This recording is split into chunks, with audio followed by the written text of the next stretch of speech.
the B Plus Wrestling Podcast. The Moose. You might not be an A, but you are a B plus. Check it out! Here we go! You wanna mess with us? 'Cause we're steady on the ground, steady on the ground. You wanna mess with us? Good afternoon, ladies and gentlemen, and welcome to the B Plus Wrestling Podcast. I am your host, Mr. Mysterious, back once again for All the Rest, the wrestling podcast where we talk about all the wrestling news in this wacky, weird world that we call professional wrestling. Unfortunately, guys, I must apologize for last week for the Impact podcast. I had a sinus infection, so I wasn't able to bring that out. So to make up for that, so tomorrow, Greg and I will be covering both the latest episodes of Impact Wrestling. And I should say a preface in advance, this episode will actually be a shorter one because where I'm recording here in WA, we have one of our biggest events of the year, the Indie Girls Global Conflict. It's all women's weekend, first time in WA history. So my time is limited, but I will power through all the wrestling news. Going to be talking about MLW, All Elite Wrestling, NWA, all the WWE news that's come across my desk, and just some weird things that I feel like you guys need to know because I can't keep this all in my head. I need to share this. I need to express this all with you. So it's very therapeutic for me just to yell this into a microphone. Birthday news as well. Always the housekeeping here. When this gets released, unfortunately, there's nothing on May 26th. However, at the time I'm recording, I should recognize Alberto I can't do the roll in the R's, but Del Rio or Peltron, whatever you want to call him. He turns 42, of course, four-time former world champion in WWE. Not the most kind person if you have all the rumors and stuff that happened with Paige, but let's not touch on that. Some other news. This one really made me smile. Bo Dallas of the B Team, the B Plus, recognizing the B Team, who turns 29. I believe, sir. I believe. And of course, this will be Greg's favorite person, Roman Reigns, the guy with the biggest pecs. The big dog, Booah, that guy, turns 34, former Universal Champion, figurehead of the company, whether people like it or not. Hopefully people come around to him a little bit more since he's had his health issues. But yeah, those are the birthday news at the time I'm recording. So I'm going to be covering a little bit of MLW, a little bit of All Elite Wrestling. There's so much All Elite Wrestling news, guys, because we are just days away. But by the time this comes out, we'll be mere hours away from Double or Nothing. I am so stoked.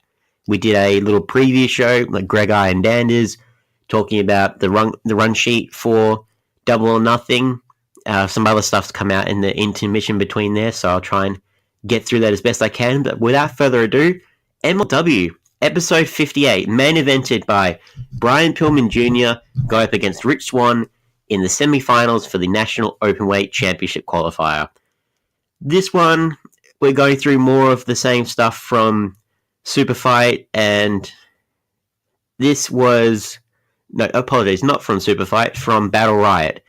And the matches here, these are just fun. Like, MLW keeps getting better and better. I love it. Like, I think if you have been listening to Impact podcasts, like, Impact makes us, like, gives us the highest highs, lowest lows, and everything else. But MLW, they do everything right. It's just a very soothing experience just watching MLW. I just enjoy it immensely, and it only takes an hour of my time, very condensed episodes. What's not to love? So we opened up with the La Empresaria herself of Promociones Dorado, leading out Ricky Martinez and El Hijo de LA Park to the ring. They are facing off against the team of Sami Callihan and Mance Warner. I love this ragtag team. Like, Mance Warner with Sami Callihan, I am enjoying. And we had a little bit of a promo beforehand where Sami Callihan's in the seat of a bobcat, as you do. He's just pondering about life. He wants to take a trip to the liquor store for some light beers. And Mance Warner's like, do you know how to operate this thing? Well, let's go. So they went off to the liquor store, hopefully before the show, like hopefully a couple hours before. Don't drive drunk, kids. Safety first. In another video clip, a cameraman attempts to get some answers from Selena about Promociones, about another big contract, and when another opportunity presents itself for LA Park to cash in his Battle Riot win. But yeah, so we kick off with the first match. It's pretty much an all-out brawl for several minutes. it would take several minutes for the men to actually get into the ring for the bell to ring. Martinez and Hio, they work very well together. Usually I've seen more of Low-Key and Ricky Martinez in United We Stand.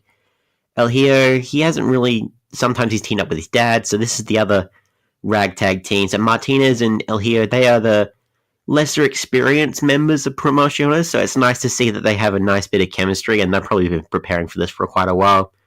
So after a big headbutt, Hio and Mance, they make tags to their partners. Sammy wastes no time working on both members of Promociones. Focuses his attention on Ricky Martinez through to the end. The end of the match came after Sami Callihan hit Martinez with his pile driver, which I should preface, no thumbs up, thumbs down. He just straight away did it. Like, thank you, Sammy. Like, I hope he continue. I feel like he tried to do the setup with a thumbs up, thumbs down, and then the next, when he reversed out of it, and he just said, screw it, I'll just do it straight away. Please keep doing that, Sammy. I love your finisher. I do. But there's only so many times you can keep doing thumbs up, thumbs down, and make it seem believable that it's like, give it enough time for your opponent to reverse out of, like, it seem like they're groggy enough to just take it this time. So, no fuss, just straight up. They get the win. After the match, though, shenanigans still ensue. Callahan was attacked by El Hijo. Things devolved into another brawl. Both sides were separated, however, they would go right back to the fight again, taking the brawl to the backstage area, where Warner and Callahan were blindsided by the Destroyer, LA Park. This gave Promociones the numbers advantage, and they easily pummeled the two. Selena appeared after a few choice words in Espanol, and called off her men. So, we haven't seen the last of this story going forward. I'm really curious So we got LA Park focusing on Lawler. You have these guys going up against Mance Warner and Sami Callihan. I'm hoping for another contender for the tag titles. The tag title picture has been a bit quiet because the Hart Foundation are taking on the Dynasty, but I want to see more tag teams develop. I feel like that's my often gripe throughout these episodes of All the Rest. Just more tag teams. I want to see as many teams and many performers on episodes of MLW as I possibly can. Is that too much to ask? Of course, with the limited time they have, I just want to see as much as I can. So next week on MLW Fusion, they announced that we'll see Tom Lawler defend against Germany's #1 ranked wrestler, Avalanche, Robert Dreisker. Keeping up with that international flavor, of course, both participants were worldwide sensations for the next match. So you had Daga going up against Japanese legend Minoru Tanaka. Similar height, weight, both variants of strong style, of course, in Mexico and Japan. Daga has been wrestling for about 10 years, Tanaka about 25, and I think I mentioned a couple weeks ago, Tanaka is the second man to hold all 3 major junior heavyweight single titles, the only one to have all 5 junior heavyweight titles in Japan, including GHC and the New Japan Junior Heavyweight Tag Team titles. The guy is a freaking legend. And this match was a lot of grappling, like a lot of traditional stuff towards the middle. They would have incorporated a little bit more aerial offense, to which the crowd loved, of course, why wouldn't they? But Tanaka would roll through on a move with Daga and hook his leg in like a heel hook submission. Tanaka's focus going forward, like he weakened the knee. Daga would attempt to work on the leg of Tanaka. They try and go back and forth, but Tanaka wouldn't let him get it on there for long. Tanaka would use his ability to roll through moves with Daga, lock in a cross arm breaker, and tricked him into thinking he was going to do for another cross arm breaker, but turned it into a pin combination. Shades of how he beat Myron Reed a few weeks ago. Your winner, the legendary Minoru Tanaka. That was just... I've noticed Daga has not won a match in MLW yet. We're going to probably build to something with that, I'm sure. I don't think it matters too much because he's had 2 matches with Low-Key, and he's had this match with Tanaka. So I wouldn't say he's in dire need of a win just yet, but I feel like at some point he'll need something. I mean, actually, I lie. He faced off against Ariel Dominguez in a match, and he won. But that was like Dominguez is the standard jobber, but he needs a more high-profile win. But Nevertheless, Minoru Tanaka, there's no shame in losing to an all-out legend from Japan. This was just really fun. Straight, best thing that you need after like the brawl from the start. Something more technical. Great transition for MLW there. We saw a video from MJF at the Dynasty. He's heard about the Von Erichs. He's not too pleased because they're another wrestling dynasty that has resurfaced, and he takes umbrage to that, saying there's only one dynasty in MLW, and that is the dynasty of MJF, Hammerstone, and Richard Holiday. So he's picking fights with not only the Hart Foundation, but the Von Erichs when they eventually come to MLW for Fury Road. I'm looking forward to this. I want the Von Erichs to succeed. I want them to have the best career they possibly can in MLW. It's going to be a great time for them moving forward. We had, before we get to the main event, they went to the Control Center to run through the card or everything else. And we cut to the Fury Road Control Center. I don't think I mentioned this yet, guys, but Teddy Hart will be facing off against Jimmy Havoc for the Middleweight Championship. Gringo Loco will face off against Myron Reed. And we'll see the finals of the National Openweight Championship between Alexander Hammerstone and the winner of the main event. So I'll get into that a little bit. Barrington Hughes, we did a promo how Barrington Hughes lost after being undefeated for 2 years. And Jacob Fatu is just riding high from the win. He's predicting that the more mighty people will fall, just like Hughes. And we're going to see Barrington Hughes and AC Romero going up against Fatu and Samael. That will be a very interesting match. And they're predicting, of course, avalanches will crumble and fall. So, of course, they're talking about Robert Dreisker. They're no doubt going to get involved in some capacity in the world title match next week. Hopefully after, because I want to see a solid match with Tom Lawler. He hasn't had a chance to really do much as champion, I feel. And the more we see of him, the better, personally.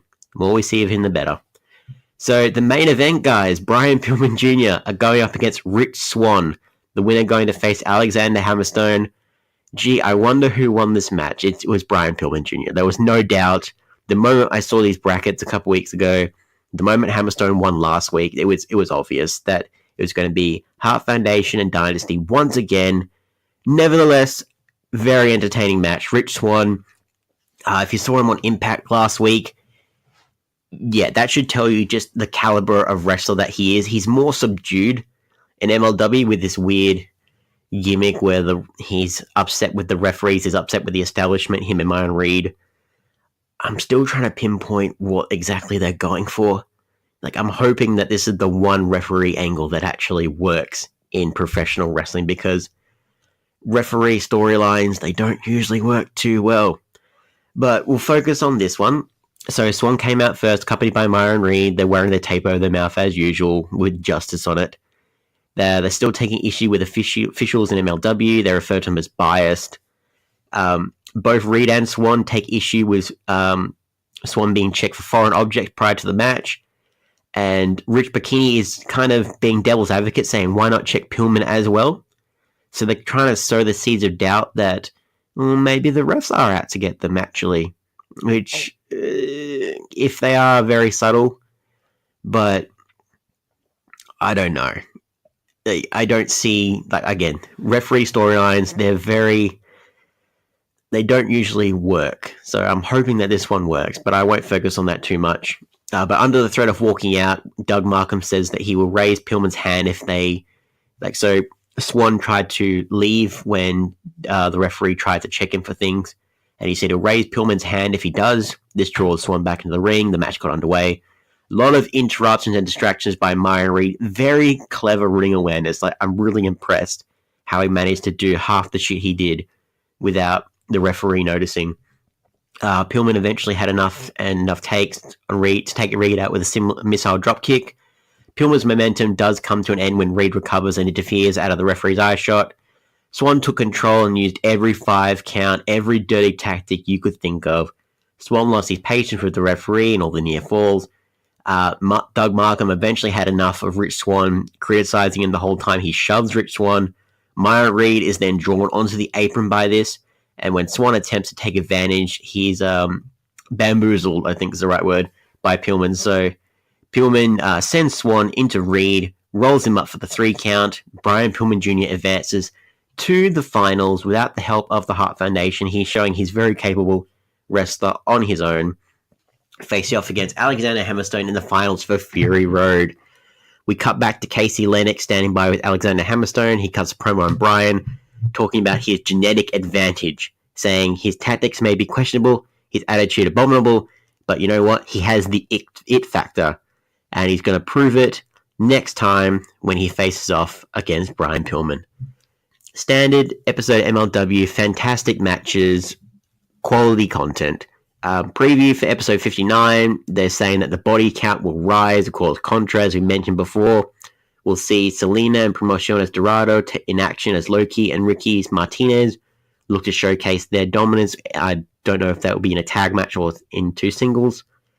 We'll see the return of H2TV, lovely, and the Lucha Brothers will be in action after a pair of losses. They're looking for a bit of unity, and they're going to try and pursue a tag team title shot, which I don't know how long they're going to be in MLW for. This is very, I don't know, like, depending on the success of All Elite Wrestling, I feel like that they're keeping their options open. That we're going to be talking about Lucha Brothers later on in this show as well. But yeah, I'm really curious how long we'll see these guys in MLW, because the Lucha Brothers, they've been jobbing out to people for the past couple months since they lost the tag titles and since they announced that they are all in. It boggles the mind, ladies and gentlemen. It boggles the mind. But that was MLW for this week, guys. I'll try and keep the AEW news brief, because as I mentioned, we did a Double or Nothing preview yesterday with myself, Danders, and Greg Unchained. So go listen to that for our full thoughts on what's happened. But I will briefly, as much as I can, run through. We had 2 episodes of Being the Elite, and we also had a Road to Double or Nothing, and we've had the weigh-in. At the time I'm recording, the weigh-in has been done and dusted, the press conference. So I will try and gracefully, if I can say that, gracefully try and go through this. So Brandon Cutler, he was announced to have been signed to an AEW contract. Usually we have the comedic openings to AEW Being the Elite, but this was a real heartfelt moment. They tricked him into thinking that he was doing some voiceover work. Really lovely. The Young Bucks are teasing the piss out of Jungle Boy and Luchasaurus. They're being heelish dicks when they have money, which I feel is a subtle clue that a Double or Nothing, I feel like they're going to personally hold on to the titles just a little bit longer, and because they don't like them in AAA. Like, the AAA fans don't really like them too much. But yeah. Christopher Daniels tries to do an SCU promo in Espanol. We see Sammy Guevara have that little skit going on. We have some more mailbag questions for the Elite guys. And this was the favorite part of episode 152. So we've had the Full Gear Challenge for the past couple months now, and it looks like Hangman Page has been duped. So he receives a video in the mail, a video cassette. He puts it into his wooden table drawer, which suddenly makes the video message on his computer play. Don't think about it. I would love that technology. But it's from Cody. And Cody said that apparently that it wasn't Park who sent him Michael's secret stuff. Of course, the reference to Space Jam there. It was the Young Bucks. And the Young Bucks actually set up the recording devices in his home that forced him to move and to check him on his progress with the Full Gear Challenge, and saying you didn't cheat on your diet, you didn't cheat on your Full Gear Challenge. You are full gear ready, sir. You have always been full gear ready. You didn't need to get bigger or skinnier at the same time. You were always ready. You had it the feather to fly, and you all along Dumbo is essentially what's going on. And of course, I love that Cody is talking about, he's saying that, I guess I got jealous because Brandy's on the cover of Muscle and Fitness, but this isn't about her. This isn't about me. This is about you, man. You're a horse. You're a effing horse. And it gives Hangman Page the motivation to keep going and say, I'm full gear ready. And he flies off to WrestleGate, to Nottingham, England, where Park, his original opponent, no-showed. And we had the very second official AEW match, where Park faced off against Hangman Page, which it was announced earlier this week that Park would not show up at Double or Nothing, and we had this match, which you should definitely check out. I've watched it. It is awesome. And yeah, they had their match, and then he said after the match, I only was going to go to Double or Nothing to beat the crap out of you, Hangman. I've done that. So now tell your elite friends I'm not coming. And if you want to hear our full thoughts on that, check out our preview. We definitely have some ideas about the quote-unquote creative differences, shall we say. We have episode 153. They're sending out, we're doing the Casino Battle Royal everywhere else, like the Young Bucks are giving people cards. David Arquette's on the episode, trying to ask them, like, do you guys know who I am? And like, I'm a wrestler. Like, I'm an actor, but I'm a wrestler. And at the mention of Ready to Rumble, they super kick Arquette, which, yeah, that was a thing. MJF, I should mention as well with the previous episode, so MJF's kind of turned into a guy who's was taking the piss out of Cody, like pretending to be his best friend, and now he kind of is without any jokes, and is like he's Cody's biggest fan, but everyone else, he still hates everyone else. So Cody's kind of won him over in some weird way. And friggin' MJF was going to try and feed Pharaoh chocolate, you evil bastard. And Brandy's like, were you going to kill my dog? I'm like, no, it was for me, and everything else. Peter Avalon talks to Joey Ryan about his contract situation, and Joey's like, hey, I'm not even a part of AEW. Why are you asking me for? Which, maybe he might be a part of Double or Nothing. Maybe he might be for Fight for the Fallen. He's on his indie tour at the moment. We'll see. He hasn't signed anything yet. Brandon Cutler's going around asking people to pick cards for the entry spots in the Casino Battle Royal. He has to ask MJF, who is just baiting him and just being an absolute prick, just the way he always is. We had some more mailbag questions. I love the one where Kazarian's asked about being the elite, like Arthur and like being those guys, like now Arthur, like those kind of guys. And we had an answer from the Young Bucks where they actually got asked, will they continue being the elite when AEW starts proper on with their TV deal? And he said, I don't know. And I love that honest answer where we might be seeing, these might be the last few episodes of being the elite, guys. Let that sink in. We've had this show for over 153 episodes. That is a momentous feat. And like hundreds of thousands of people watch this show. And for indie wrestlers, quote unquote, now, like it's become one of the most successful wrestling segments you could ever hope to have.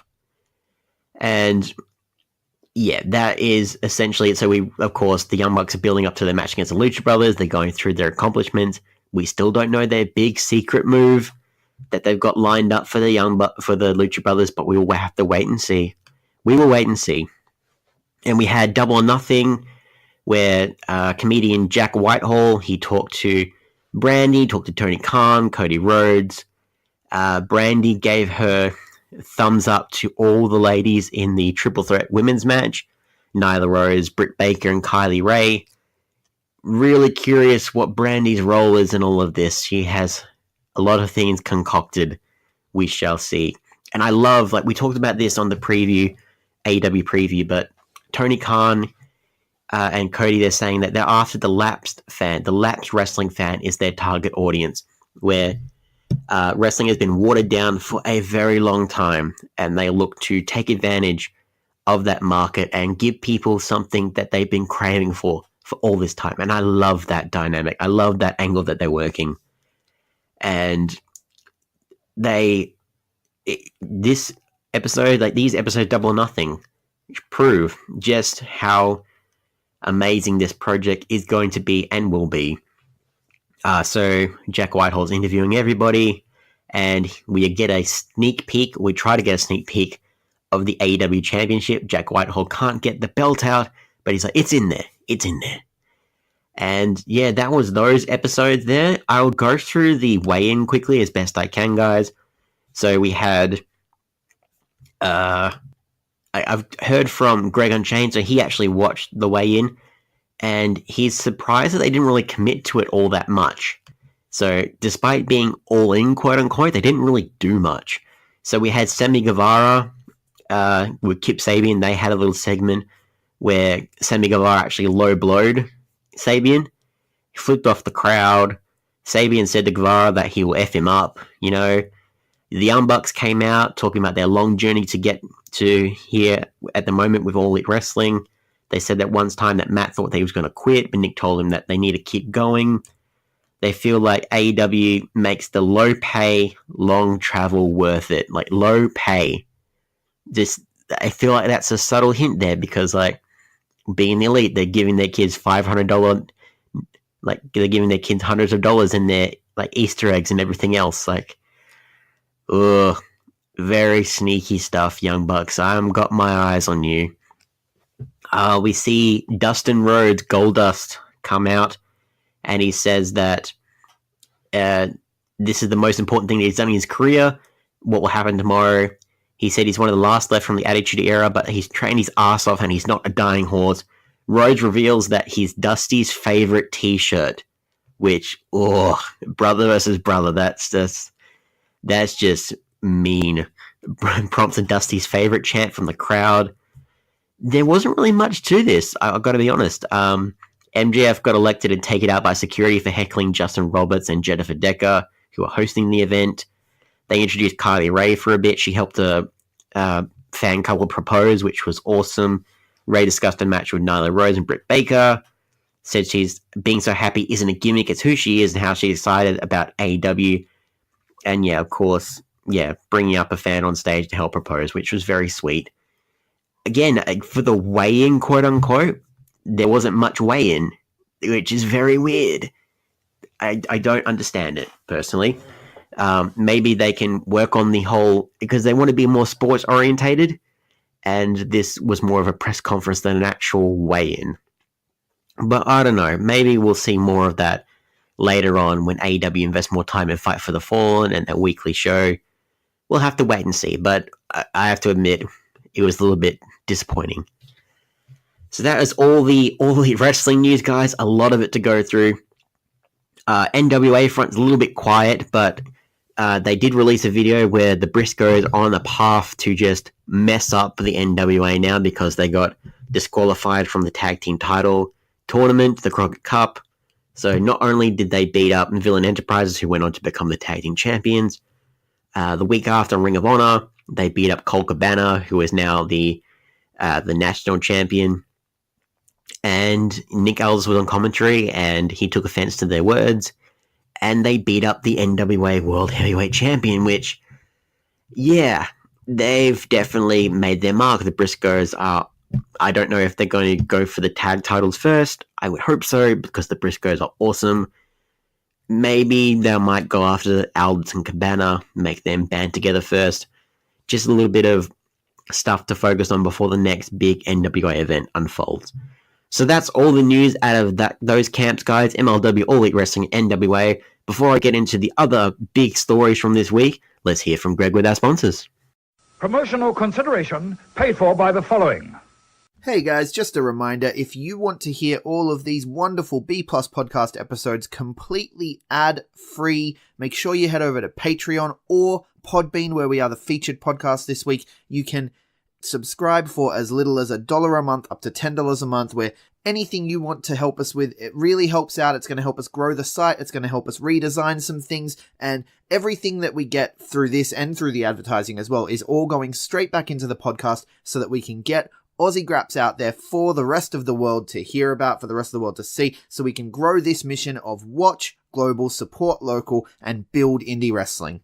So if you want to be a part of that and get some really cool rewards like call-in shows, bonus episodes, ad-free like I mentioned, then head over to patreon.com/theb+ and subscribe today. Hey everyone, just want to take a second to tell you about one of our new sponsors, Outbreak Nutrition. Outbreak Nutrition are creating supplements for survival, sharper minds, quicker reflexes, all the energy you need to take your performance to the next level, whether that be on the field, in the gym, on the gaming field. That's right, they have specifically designed gaming supplements as well to help you focus on those late night sessions. They even sell coffee, you guys, at Outbreak Nutrition. You can get coffee pods, you can get coffee beans, you can get supplements for the bedroom as well if you want to enhance your performance there. These are performance enhancing supplements for every aspect of your life, specifically designed by gamers, for gamers, to stay fit and healthy in the gym, to stay sharp and focused on the game, and to dominate in all areas of life. So check out OUTBREAKNutrition.com, and for being a listener of our podcast, they will give you 10% off your order when you enter the code B+. That is BPLUS at checkout. So make sure, if you want to stay on top of your game, if you want to take your performance to the next level, OUTBREAKNutrition.com, enter the code B+ at checkout. And we're back, guys. Let's kick into where we always do. The signings, the injuries, the leaving, who wants to leave, who's staying, who's going. I can't keep up half the time, but that's why I give you guys all the rest so that you guys, it makes sense for all of you. So we'll start off, I mentioned before, during the little segment with Being the Elite, Brandon Cutler is now a full-time member of the AEW roster, so of course he's doing some backstage editing work for the Being the Elite show, and now he's going to be a wrestler as well. Very awesome to see. We saw a little Twitter video. We mentioned this on our Double or Nothing preview show. Sean Spears is now All Elite. For those of you who don't know, the Perfect 10 from WWE, Ty Dillinger. Sean Spears will be making his AEW debut in the Casino Battle Royal. Very much looking forward to this. This is exactly the situation that WWE did not want any of their stars to be in. This is kind of proof positive. Like, we want to lock you guys down for as long as we possibly can until this AEW stuff blows over. And we need to just, buckle down on this shit. But yeah, Sean Spears, a big congratulations to him. He wanted to do more with his wrestling career, and I hope this is the start of something really good for him. This one is a very funny one, but also a very sad one at the same time. Jordan Grace is signed back with Impact Wrestling. And for those of you scratching your head like, what the hell are you talking about? Jordan Grace has been on Impact for a long time. Yeah, about that. So since October, Jordan has been a regular knockout as part of the Impact women's roster. But according to PW Insider, she wasn't currently signed to the company due to an oversight. So she was given a contract, but she never actually signed it. And she kept doing matches. And Impact kind of realized only like last week, and they realized, shit, we should probably lock her down to a contract because she is a great women's wrestler. Of course, she is the World Series Women's Champion, and for good reason over here in Australia, because she is big here, to say the least. So should this report be true, of course, we need to take it with a grain of salt, but according to our updates, she actually, since the post was scheduled that we talked about it, Jordan Grace did re-sign with Impact and will call Impact home for many years to come. So thankfully for Impact, a little win for them. They will put out that fire there. So Jordan Grace will remain on the Impact roster. It doesn't mean that she can't take opportunities later on down the line with other promotions. But yeah, I don't know. We'll see what happens there, because they've had a real bad week with their signings and everyone and people releasing and everything else, because we mentioned last time that Killer Cross has requested his release. Apparently Scarlett Bordeaux requested her release as well. Gursinder Singh, he successfully got his release. I just want Impact to be good. I just want Impact to have enough faith from the wrestlers and from the fans to just keep on going, because it makes us feel the most, guys. You should hear our weird epiphany in our last Impact Zone where Greg and I kind of break down Impact Wrestling. I really recommend it, guys. It's a real weird revelation that we came to say the least. Talking about injuries, not so much injuries again, which is fantastic, but people recovering from injuries and on the mend. So talk about Ruby Riott. So she successfully underwent shoulder surgery on one of her shoulders, and she's expected to get surgery on the other one very soon. So of course, we wish her a very speedy recovery. She was drafted not too long ago. I have no idea what she'll be doing when she comes back. Hopefully they can give her the run that she deserved with the Riot Squad. Yeah, if nothing else, like the Riot Squad should have been tag team champions and Ruby as the women's champion. It should have happened. It could still happen eventually if they bring all the Riot Squad together, and with the wild card rule, hopefully, I just want what's best for the Riot Squad. Ric Flair, the Nature Boy, he successfully underwent heart surgery. He had a bit of a health scare last week when he had to go into hospital. So the good news is he had successful heart surgery. He's on the mend. He's in high spirits, which is fantastic. Unfortunately, he was scheduled to be a part of StarCast, and he is since no longer able to make it. They're going to have a big comedy roast about him, but at the very least, the Nature Boy is still with us. Like, he has been kicking death in the ass for the past 40 years since that plane crash in the 70s. Man, there's no one like the Nature Boy, and yeah, congratulations to him, sir. Let's all give him an honorary woo in his honor. Woo! That was piss poor. I apologize, guys. But you know what I mean. People leaving, there's no people who are leaving their contract per se, which is, again, it's a very good week. It's a positive week in terms of injuries and signings and everything else. But a person who will be leaving eventually from WWE is the phenomenal one, AJ Styles, who actually revealed that last week this contract that he's signed will be his last that he's signed with WWE. It's a 5-year deal. He's 41 at the moment, which means by the time he's finished WWE, he'll be 46. And yeah, at some point, wrestlers need to assess when it's time to start winding down. And yeah, this may not mean that he's done with wrestling entirely, but it means that this will be his last WWE contract. He's saying that WWE is the perfect place for him to be at the moment. It's family oriented. He loves that he can take his family to shows and that they can watch it. It's PG product. Best place for him to be in his career. Can't fault him for that. Like, he's earned to get to where he's at after just working his ass off in the indie scene in TNA. Yeah, more power to him. Nothing but the best for him.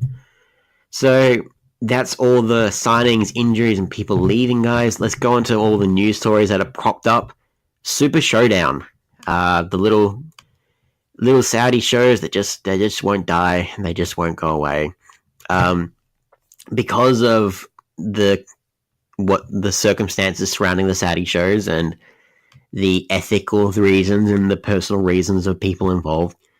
Much like Crown Jewel, there are people who are saying that they're not going to Super Showdown. So much like last year, Daniel Bryan will not be appearing at Super Showdown, which is totally fine. He has that pull in WWE now. He's now SmackDown Tag Team Champion. He was on the pre-show last time. Maybe that was his punishment, that he was on the pre-show for Money in the Bank. I don't know. But yeah, that's what's happened there. Sami Zayn is no showing as well because of his Syrian heritage. Like, he wasn't allowed to at first, and he's just ethical reasons as well. And I feel like this is because Sami Zayn is not allowed to, and because Sami Zayn doesn't want to. His best friend Kevin Owens is joining the fold and saying, like, no, I'm objecting to going. Like, I don't need to, because he is an honorable person, probably. Like, Greg says it, I say it too. Fuck Saudi Arabia. Like, more people.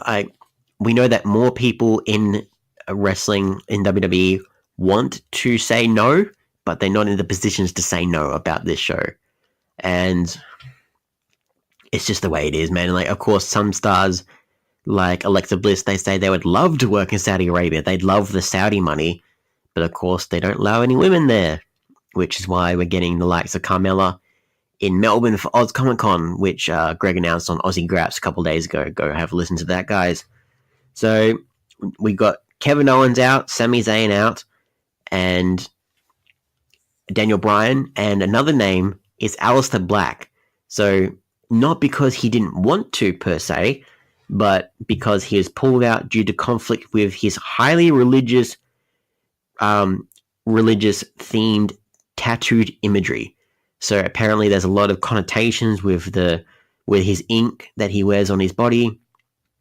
And yeah, like they're telling him you cannot come into the country, which might be a bit of a dodge for him. I feel that they can't really fault him for that. Like when the Saudi government have actually told him no rather than him saying no to them. I hope it doesn't impact Aleister Black's run on the main roster because of this. But it's a nice little out. Maybe there's more of the wrestlers should get tattoos like Aleister Black so they can kind of get out of jail free with their situation. And for those wondering, like WWE wondering, like, but they're going to do a 50-man battle royal. They need all the help they can get. They have hundreds of people on their roster, literally hundreds of people, and they think that they are short-staffed. They will be fine. A couple people are not going to make the difference, and yeah, I'm sure there are a lot of people who would want to get out of this situation, but yeah, it is what it is, guys. We'll move on to some more WWE news. Referee botches on purpose or by on accident, on purpose, by design. You be the judge. So everybody makes mistakes, including referees, but it seems like the botches might be part of the WWE storytelling at the moment. So we had the WrestleMania, the divisive Ronda Rousey pinfall. We had a couple of questionable decisions at Money in the Bank, of course, with Rey Mysterio and Samoa Joe, and of course with The Miz in his match with Shane McMahon. Of course, rope breaks in a steel cage match. Are you insane? But according to Dave Meltzer, he's saying it's so obvious that it's part of the scripting, and it's the theme of the show that it's the second time in a row that they've done it. They want to kind of make these seem like they're on purpose so that their previous mistakes don't seem like mistakes, that they're part of the design. They're trying to rewrite history. It seems like something that WWE would do. So if you're noticing and then you're saying like clearly their shoulders are clearly up and all this stuff, all these mistakes in quotey fingers you can't see because I'm behind a microphone. But yeah, this is them trying to rectify their mistakes by adding more mistakes. Profit. Step 1, mess up. Step 2, pretend to mess up but actually don't. Step 3, question mark. Step 4, profit. Like that's exactly what they're going for here. Which, yeah, there's a method to the madness, and when you have someone like Vince McMahon at the helm of WWE, it's just a weird time. It's a very weird time for WWE because last week, the latest Monday Night Raw, Mick Foley came out and he unveiled a new championship, a new 24/7 championship. Now, we talked about this briefly. You can hear CJ talk about this on the latest View for WWE. The Lonely Fan. We should give him a sad violin song in his honor. Yeah, this is the hardcore title in everything but name and take away the hardcore elements. Like, I love the concept. Hate the belt design. I feel like that's a general consensus for most people. Like, it can give chance for a lot of smaller guys on the card, lower level guys, something to strive for. It can be some nice skits for WWE. But apparently this was not WWE's idea to introduce a brand new championship. It was their network's idea. Which, apparently, the idea behind it was to spice up the third hour of Raw. The third hour of Raw is when most people drop off because it's 3 hours of wrestling. You do not need it to be 3 hours, you morons. But they want to try and cram as much wrestling content down our throats, which SmackDown seems to do it in too, but they feel like clearly they want to try and just add more promos. Like, sometimes less is more, you know? Sometimes less is more. I don't think WWE kind of realized that. But yeah, so not only have they got the new championship, which I feel like the design is probably in spite of the network, just like, we're going to throw this together. Yeah. And at the time I'm recording, R-Truth is the 24/7 champion after defeating the glorious one, Bobby Roode, who defeated the inaugural champion, Titus O'Neil. Never forget, guys. Never forget, Titus Worldwide, inaugural 24/7 champion. That's going to live on throughout the decades of WWE. So that's what the network wants to do to try and spice things up. And also they're going for more aesthetical changes in terms of WWE. So what they've done, so to give Raw their like unique feel, because I noticed fans are dropping off, WWE are lowering the lights, the house lights, they're darkening the Titantron, the ring LED boards, and altering the color scheme so that it's more black than red, because they want to make Raw like Raw again, which, not getting into politics. I'm above that, especially American politics. I'm above that. But according to Fightful, WWE attempted to spice things up during Raw's third act, throwing something at the wall, hoping it sticks. I like the idea of this subtle change. I do. And surprisingly, Raw's ratings are indeed up from the 24/7 championship. And they've kind of admitted that although the title is 24/7, it's really designed for the third hour of Raw, even though it can be defended and fought for 24/7, which makes no sense, right? Foley said that it would be there for the third hour of Raw, but it can be defended any time. WWE logic, ladies and gentlemen. That's WWE logic there for you. Should WWE take more of these ideas from TV network partners like USA or Fox? Maybe they'll work more in the future. Could this be a recipe for disaster? We don't know just yet. But at the moment, the buzz is there and there's a little bit of uptake from WWE. So if nothing else, congratulations on breaking your ratings plummet, WWE. We'll see how long it lasts. Moving right along, guys. Got a couple of news stories. Greg talked about this on Aussie Graps. Ray Phoenix apparently is in a little bit of trouble with the indie scene. Now, it won't matter to him too much, and take this with a grain of salt because we don't know the promoter personally. But what's happened here? A promoter by the name of John Thorne, who is a top indie promoter in Absolute Intense Wrestling, he tried to sign Ray Phoenix to a show, who had deceived him and just no-showed the event. Phoenix and your brother Pentagon were set to be a part. They're now set to be a part of All Elite Wrestling, but they were supposed to be on the AIW card. Pentagon showed up, but Phoenix just didn't even bother showing up. Which Thorne was glad that Pentagon showed up, as it was professional, but he was furious at Phoenix for his lack of responsibility, threatening the local wrestling promotion's credibility. Other promotions here in Australia, like Wrestling Go, have actually come out and said similar things, which, look, like, as much like wrestling fans, we like to think, we hope that the shows that we invest our time in, that the wrestlers at the end of the day are nice people. We hope that the promoters are nice people. Like, obviously there are stories where the wrestlers mess over the promoters mess over the wrestlers. The wrestling scene can have very dark elements to it, right? So again, we don't know the full story, but I will say the fact that a lot of wrestling promotions are coming together and saying about Ray Phoenix, like, his level of worth ethic, if there is another opportunity, he will take it and he will just flat out ignore what he said before. That's bad. That is bad. And he's in a good place at the moment with his career, with All Elite Wrestling, and hopefully they're going to be exclusive to All Elite Wrestling and AAA in Mexico.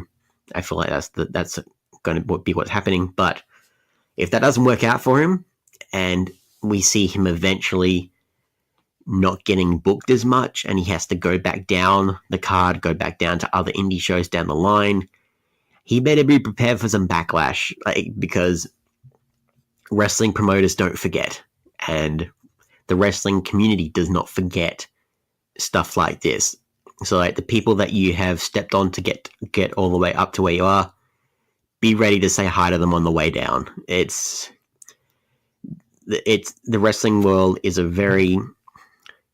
it's a weird microcosm, like, for both the fans and for the wrestlers. That's all I'll say on that. Like, I hope that what is being said is not true, but the fact that several people from multiple countries, from multiple promotions, are coming together and saying, Ray Phoenix, you've messed us over. This not on. Shame on you. I agree. I absolutely agree, and I hope that this is a lesson for a lesson for wrestlers to be careful who they get into contact with in terms of promotions, the deals they make, and to honor their word. And that goes for promoters as well. For the promoters who want to make a quick buck off a name of like a big indie star, and they know full well that the wrestler is not going to no-show the event. That's kind of different situation, but yeah, we hope that both wrestlers and promoters uphold themselves to a higher level of ethical standards. That's all I say on the topic, because yeah, we can devolve into and talk about that for quite a while. Talk about some more AEW news, guys. So AEW, they might be going for more of a TV 14. They're going maybe more for the Attitude Era, similar thing. So, of course, WWE is a PG product, and AEW have revealed that their TV rating will be 14 over in America. So for those who don't know, that's more akin to MA 15 over here in Australia. Of course, Raw and SmackDown, they are M on Foxtel when we get them over here. So it allows for a little bit more creativity, a little bit more blood, a little bit more violence. I'm not surprised in the slightest. Of course, they're not out to be exactly like the Attitude Era, but they are targeting a slightly older audience demographic than WWE have been doing. They want to target the lapsed fan, which is growing ever increasing. That market is growing, increasing by the day with everything that WWE has done, and they have watered down the product, and they can push the boundaries of wrestling and attract a huger audience throughout, even more so than the Attitude Era if they do it right. Of course, TV 14, for those who don't know, parents or adult guardians may find unsuitable for children under the age of 14, include crude humor, drug, alcohol use, inappropriate language, strong violence, moderate subjective themes, or dialogue. So take that with a grain of salt. I feel like you've got like events, you've got charities like Culture City getting into this whole thing with AEW. So there's going to be an element of family friendly in there. But yeah, a little bit more focused on the violence, which I am happy for. And it's also been announced that Tony Khan confirmed that their UK deal with ITV, Cody's actually saying that WWE's UK deal sucks in comparison to theirs. ITV4 is a big deal in UK with availability, which there isn't almost in 27 million homes. By comparison, WWE's new UK home in BT Sport is 2.19 million. So they have 10 times the reach in the UK. Fightful noted that during an evening with Cody and Young Bucks stage show at StarCast, Cody's TV deal compared to WWE's, he said that theirs is far superior. And the Khan family is saying that they were the first partner we were chosen. People at ITV are phenomenal. This gives me hope. Like, I'm looking forward to how they're going to outsource, how they're going to extend their reach to Australia and make it more accessible for us over here. Of course, they're doing a great job by having Double or Nothing appear on a Sunday for us here, time zone wise. Thank you, All Elite Wrestling. Thank you. Just we can have a bit of breakfast, watch a bit of All Elite. I'm looking forward to it. I love that news. But yeah, all big things coming out of All Elite Wrestling. It's going to be hard to try and keep up with it all, but we will, because we are the B+, and that is what we do. Got another quick few stories for you guys. Nice.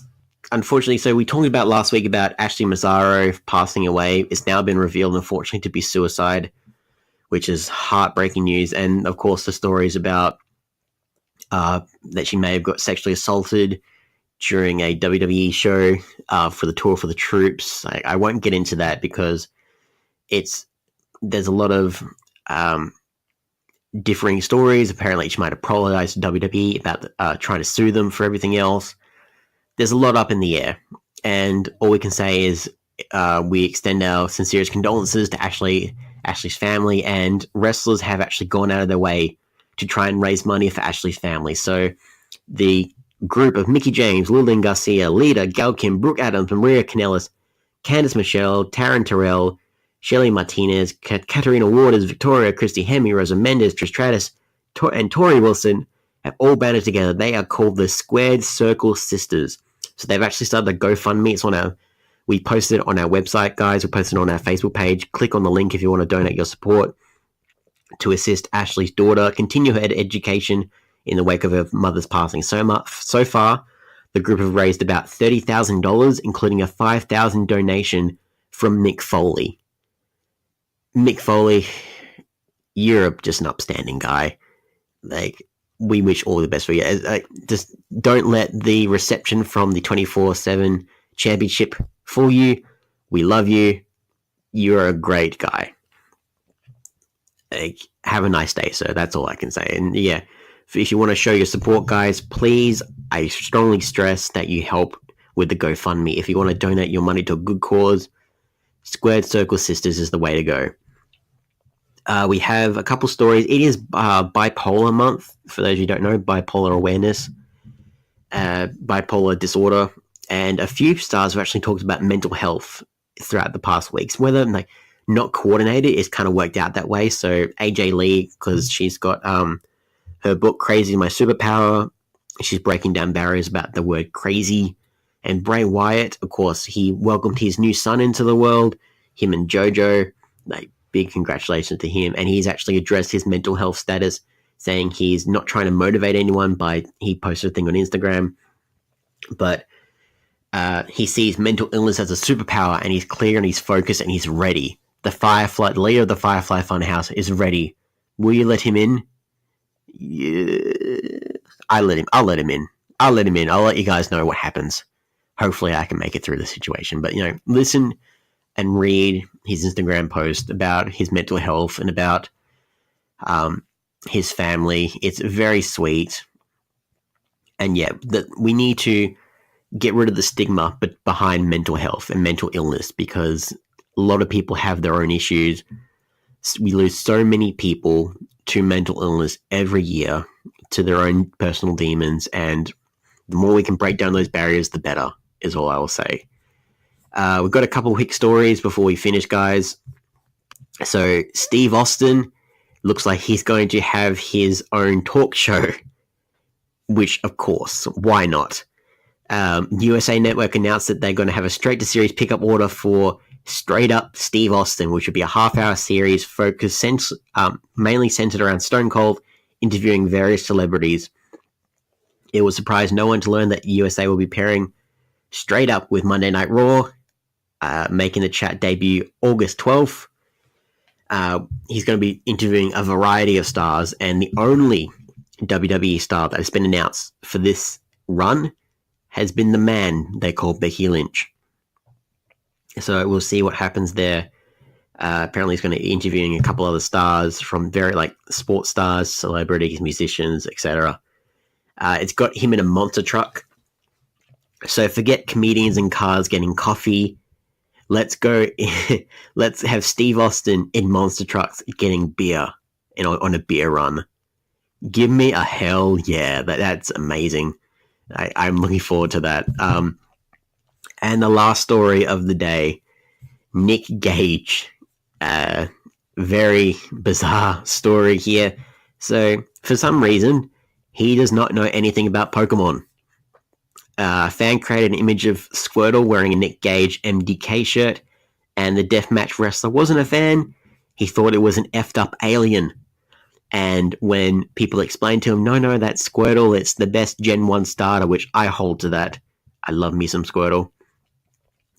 He tweeted out, "What is Squirtle? What is this shit? Doesn't sound right. Any man who knows about what this is, who plays this Pookie man, has got some problems. Let's be real. Shame on you, sir. Pokemon has been around for over 20 years, right? Shame on you. You should know what Pokemon is. You are old enough, sir. Do not name shame your demographic. You truly despicable heel. You deplorable heel. How do you not know what Pokemon is?" But that's all the time I have for you guys today. If you like what we do here, you can follow us on Patreon. Any amount that you can donate would be greatly appreciated. We want to try and get up to Danda's numbers on her own personal Patreon. So the more that you guys can invest in our personal Patreon, so we can give you guys more of what you want, when you want, sharing the best of Australian wrestling and giving you the up-to-date news about the international scene. Any amount you can donate would be greatly appreciated. If you want to follow me on all the socials, I am at Mr. Mysterious 107i, Facebook, Instagram, Twitter, YouTube. Hit me up. Let me know if you think Squirtle is the favourite Gen 1 starter and that Nick Gage is crazy. If you want to follow our fearless leader Greg Unchained, he's at the Greg Unchained on Twitter, at the Greg Unchained on Instagram. If you want to follow us collectively on the socials, because we're an okay bunch, you can follow us at the B Plus Wrestle on Twitter, because wrestling what it did, and the B Plus Wrestling everywhere else. Like, share, subscribe, everybody. Hit that 5-star review. Thank you guys so much for listening. I've been Mr. Mysterious, and I'll see you later.